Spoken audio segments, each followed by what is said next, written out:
Bonjour à tous et bienvenue dans cette nouvelle vidéo. J'espère que vous allez bien. J'espère que vous avez passé un bon week-end de Pâques. Bonne fête à ceux qui l'ont fêté, aussi bonne fête à ceux qui ne l'ont pas fêté. Dans le cadre de cette nouvelle vidéo, je voulais parler justement d'un sujet qui peut nous concerner tous plus ou moins d'une façon directe ou indirecte. Ou du moins, nous avons tous été confrontés un jour à ce type de sujet. Donc j'ai décidé d'intituler la vidéo « Tu es esclave de ce qui a triomphé de toi ». Donc je répète, j'ai intitulé la vidéo « Tu es esclave de ce qui a triomphé de toi ». Avant d'aller plus loin justement dans la vidéo, je voulais nous faire un récapitulatif de ce qu'on appelle un esclave. Donc à première vue, je pense que tout le monde peut donner une définition de ce qu'est un esclave. Donc un esclave, c'est donc une personne qui est privée de liberté. Voilà, ça sera la définition que tout le monde aura. Donc les deux définitions que j'ai encore trouvées, c'est qu'un esclave est une personne qui n'est pas de condition libre et qui est sous la puissance absolue d'un maître. Ici, on se rend compte que l'esclave, en fait, a une deuxième condition, c'est qu'il est justement sous l'emprise ou sous l'influence d'un maître. Un maître qui peut être un maître physique, donc une personne, ça peut aussi être un maître, une entité, voilà, ça peut aussi être un objet. Donc, un esclave, c'est quelqu'un qui n'est pas libre, donc qui est privé de sa liberté, et en plus de ça, il est contraint. Donc, il est influencé, il est sous l'emprise d'un maître quelconque. La troisième définition que j'ai trouvée, c'est un esclave est quelqu'un qui se soumet complètement à quelqu'un d'autre. Donc moi je dirais un esclave donc est une personne qui se soumet complètement à la volonté de quelqu'un d'autre. Quand on dit de quelqu'un que voilà que cette personne est esclave, c'est que voilà elle n'a pas son libre arbitre quelque part, elle n'a pas la faculté de décider. Donc c'est une personne qui est contrainte d'une manière ou d'une autre. Donc moi j'ai trouvé différentes formes d'esclavage qui existent. Parmi ces types d'esclavage, j'ai nommé l'esclavage humain. Donc ce que je vais appeler l'esclavage humain, c'est le fait qu'une personne en fait soit sous l'emprise d'une autre personne. Ça peut être un employé justement qui est sous l'emprise de son employeur, voilà, une emprise en fait qui fera qu'il n'a pas la liberté de faire ce qu'il veut, donc il est complètement contraint d'exécuter, voilà, je parle vraiment d'exécution, d'exécuter la volonté parfaite de cet employeur en dehors justement de son cadre du travail, mais ça peut aussi être dans le cadre du travail, mais ne respectant pas les conditions légales. Voilà, ça s'appelle aussi de l'esclavage. J'ai aussi parlé donc de l'esclavage financier. Donc ça rentre un peu dans dans la même chose que la définition précédente. Donc un esclave financier, c'est une personne qui n'est pas du tout dépendante financièrement. Elle va dépendre d'un maître, voilà, qui va lui subvenir à ses besoins, entre guillemets, subvenir à ses besoins, voilà, et elle n'est pas libre de pouvoir contrôler son argent, elle n'est pas libre de pouvoir faire ce qu'elle veut de son argent, quelquefois elle n'est même peut-être pas autonome en fait au niveau financier, donc elle dépend de quelqu'un d'autre, voilà, c'est une forme d'esclavage financier. Je parle aussi d'esclavage sexuel. Dans l'esclavage sexuel, je pense à une personne qui est contrainte en fait d'avoir des relations sexuelles avec une autre personne, voilà. La contrainte, voilà, ça va être, elles se sont obligées d'avoir les relations avec une quelconque personne. Ça peut être aussi dans le cadre du couple, voilà, un homme qui veut absolument avoir des relations sexuelles avec sa conjointe alors que celle-ci n'est pas du tout disposée, n'en a pas du tout envie, mais le fait quand même voilà, par dépit. C'est une forme d'esclavage aussi sexuel. Donc je pense au viol, je pense à d'autres choses que je ne développerai pas forcément là maintenant. J'ai parlé aussi de l'esclavage spirituel, de l'esclavage relationnel. Voilà, ici je vois une espèce de dépendance voilà, relationnelle, que ce soit d'une forme amicale, amoureuse, professionnelle, familiale. Donc dans l'esclavage relationnel, je vois vraiment toutes ces choses-là. Ensuite, j'ai parlé des mariages forcés. Voilà, parce que il peut arriver aussi de voir des personnes, en fait, se sont mariées sous contrainte. Voilà, et n'ont pas désiré se marier avec X ou Y personne, mais le choix leur a été imposé. Donc, les mariages forcés, c'est aussi une forme d'esclavage.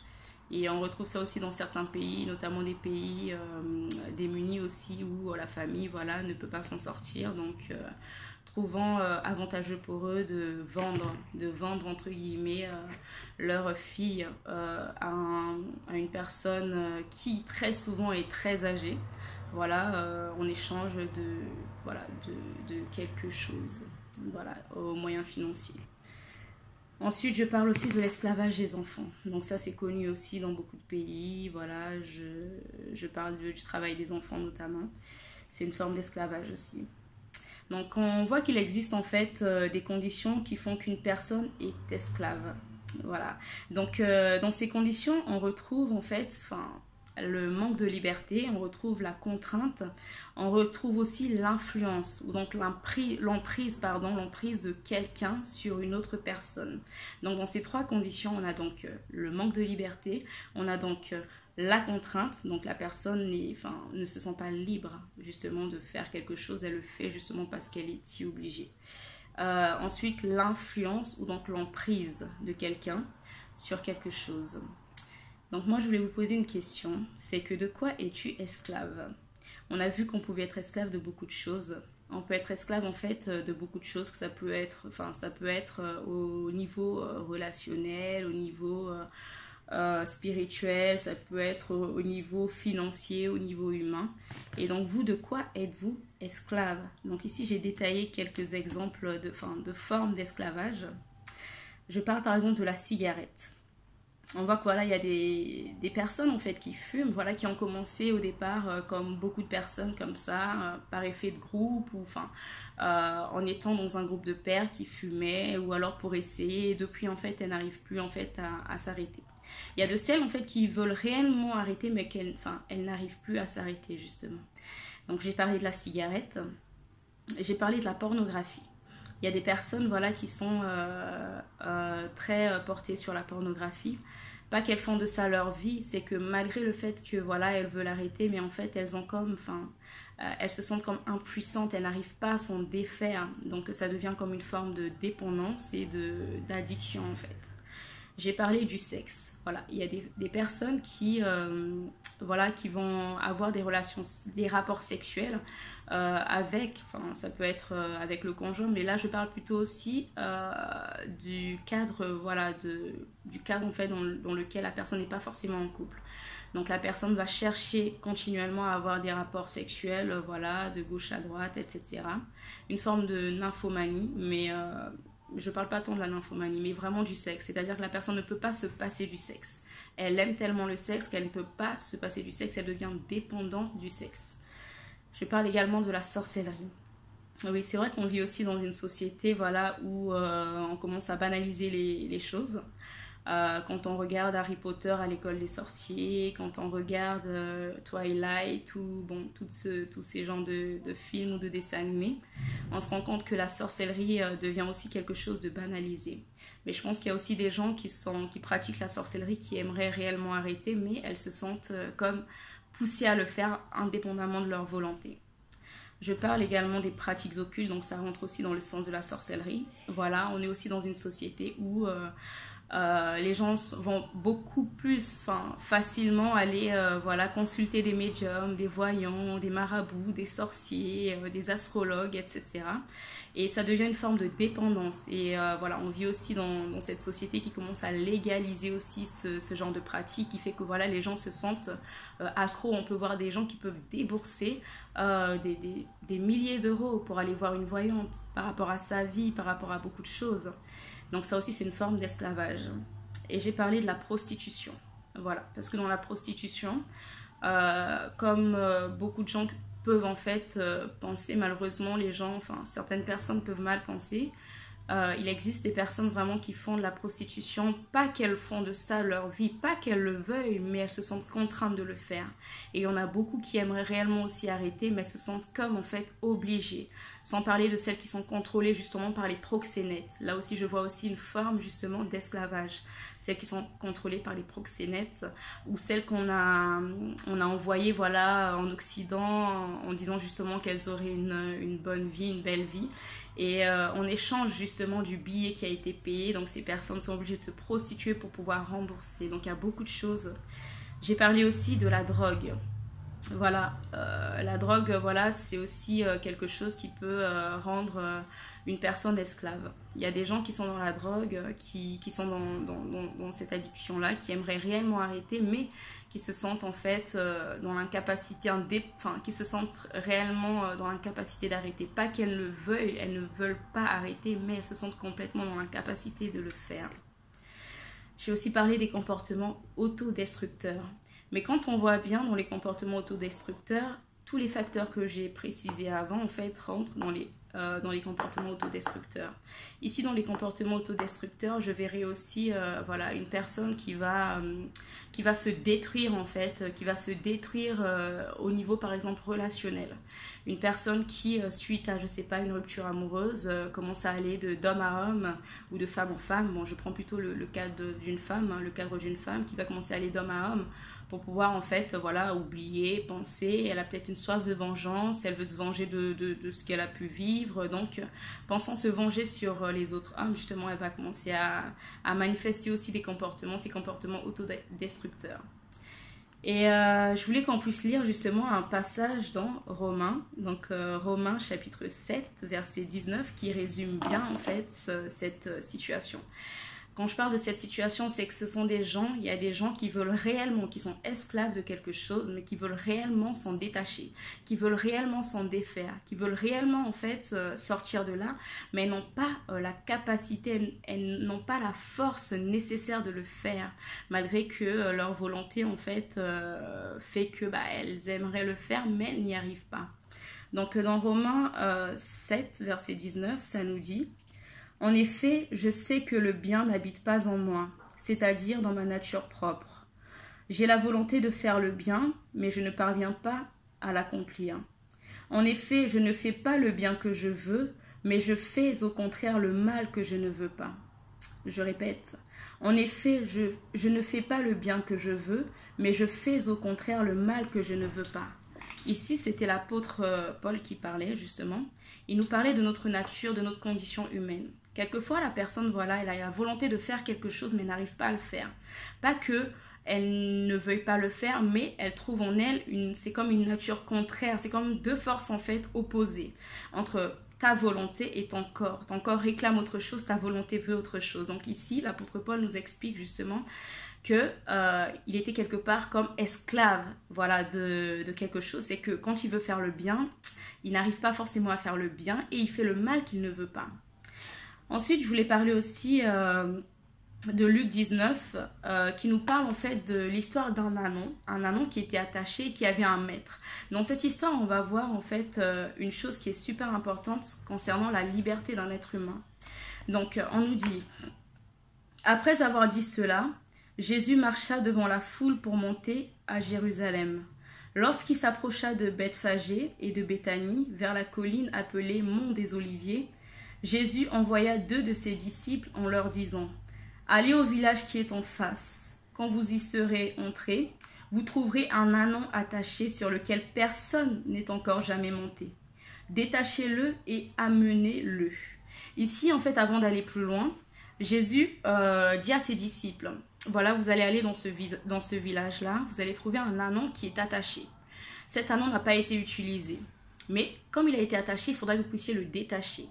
L'anon ici, c'est l'image d'une personne, c'est l'image de toi, c'est l'image de moi, c'est l'image d'une personne, voilà, quelconque, qui est en fait attachée à quelque chose, qui est attachée à une condition. Ça peut être que tu es attaché au sexe, tu es attaché à la sorcellerie, tu es attaché aux pratiques occultes, tu es attaché à la cigarette, tu es attaché à la prostitution, tu es attaché à la drogue, tu es attaché à toutes sortes en fait de choses en fait qui fait que ça te rend esclave. Donc Jésus dit maintenant à ses disciples: allez là-bas et détachez cet anon qui est quelque part attaché. Donc là, on va lire la suite. Ensuite, on leur dit détachez-le et amenez-le. Si quelqu'un vous demande pourquoi le détachez-vous, vous lui répondrez: le Seigneur en a besoin. Ceux qui étaient envoyés partirent et trouvèrent tout comme Jésus le leur avait dit.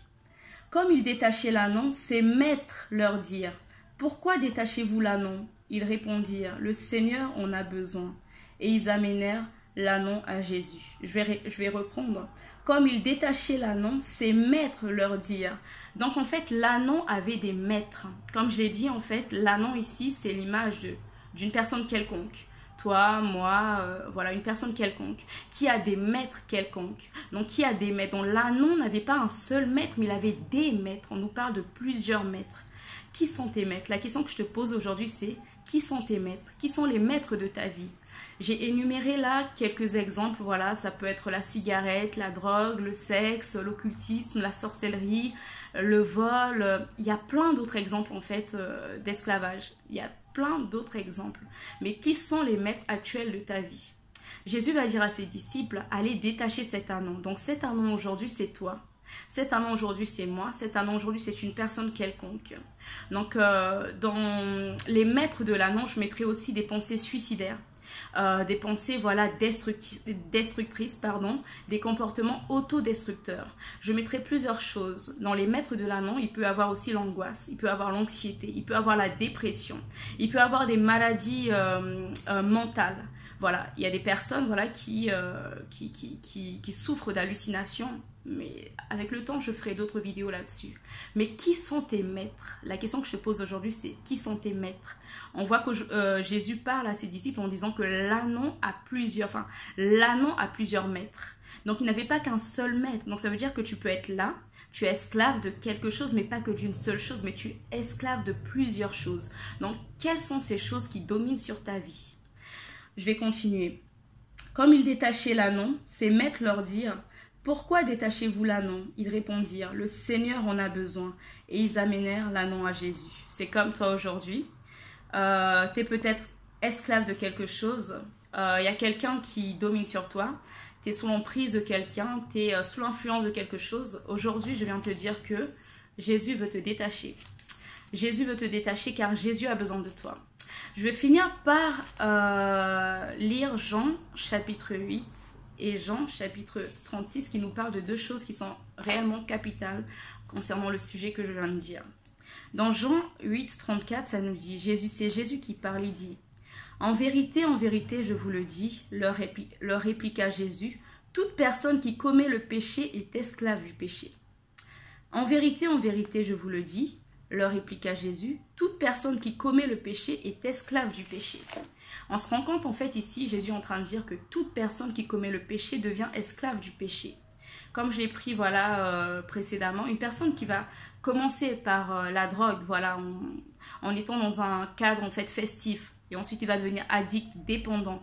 Bien qu'il veuille en fait s'en détacher, il devient en fait addict à ça, il n'a plus la faculté, la capacité, malgré qu'il ait la volonté. Donc il devient, en fait ça confirme la parole de Jésus, il devient esclave de cela. Ensuite le verset 38 nous dit, « Si donc le Fils vous libère, vous serez réellement libre. » Donc, c'est-à-dire, peu importe la forme d'addiction dans laquelle tu es, peu importe la forme d'esclavage dans laquelle tu es, si Jésus te libère, tu seras réellement libre. Jésus est venu pour libérer les captifs. Il dit, je suis venu pas pour les bien portants, mais je suis venu pour libérer, pour les malades, pour ceux qui sont mal portants, pour ceux qui ont besoin justement d'aide, pour ceux qui sont justement en souffrance. Ça peut être des souffrances psychologiques, des souffrances physiques. Jésus est venu libérer les captifs. Donc il te dit, si le Fils t'a franchi, tu seras réellement libre. En vérité, en fait, tu ne peux pas te sortir de certaines situations par toi-même, même si tu le veuilles. C'est la loi, en fait, de ton corps, la loi, en fait, de la nature qu'il y a en nous, entre notre faculté, notre pensée et notre faculté charnelle, et notre chair, malheureusement, qui a un pouvoir vraiment très fort sur nous. Donc Jésus nous dit justement qu'il est capable de te libérer de toute forme d'addiction, de toute forme d'esclavage, de toute forme de choses dans laquelle tu es. Que ce soit la cigarette, que ce soit la pornographie, que ce soit le sexe, la nymphomanie, que ce soit la sorcellerie, que ce soit les pratiques occultes, que ce soit la prostitution, la drogue, peu importe la forme en fait d'esclavage dans laquelle tu es. Tu peux te dire que Jésus-Christ est venu pour libérer les captifs. Donc, si tu es concerné, si tu as envie que Jésus puisse te libérer, tu as la capacité de pouvoir faire une prière dans laquelle tu acceptes en fait que Jésus est mort pour toi, il est mort pour tes péchés. Tu le reconnais dans ta vie comme ton Seigneur et ton Sauveur. Tu lui demandes avec ton cœur et sincèrement, parce que la Bible nous dit, là où l'homme regarde à l'apparence, Dieu regarde au cœur. Ce sera par rapport à la sincérité de ton acte aussi que le Seigneur mettra justement, te délivrera. Si tu le veux. Parce qu'il y a des personnes qui ne veulent pas forcément être délivrées, bah, le Seigneur ne peut rien faire parce qu'il nous laisse toujours notre libre arbitre. Je vais finir avec Romains chapitre 10 pour confirmer en fait ce que je viens de te dire. Si tu veux que le Seigneur puisse te libérer, Romains 10 verset 9 nous dit: si tu reconnais publiquement de ta bouche que Jésus est le Seigneur, et si tu le crois dans ton cœur que Dieu l'a ressuscité, tu seras sauvé. En effet, c'est avec le cœur que l'on croit et l'on parvient à la justice, et c'est avec la bouche que l'on affirme une conviction et parvient au salut. Donc aujourd'hui, si tu veux que Jésus-Christ te libère, tu fais une prière sincère et tu lui demandes en fait de te libérer. Tu lui dis que tu reconnais que voilà tes pécheurs, tu reconnais que tu as vécu longtemps loin de lui, tu reconnais qu'en fait tu ne peux pas te sauver par tes propres œuvres, mais que lui, il a pris ta place à la croix, il est mort pour toi, et que parce qu'il est mort et ressuscité, il te donne ensuite en fait le pardon des péchés. Donc Jésus a été pour toi une victime expiatoire. Donc tu le reconnais dans ton cœur et dans ta vie, en le confessant comme ton Seigneur et ton Sauveur, en lui demandant de te libérer de toute forme d'esclavage dans lequel tu es. Je vous souhaite une bonne journée. Je vous dis à bientôt pour une prochaine vidéo. Bye.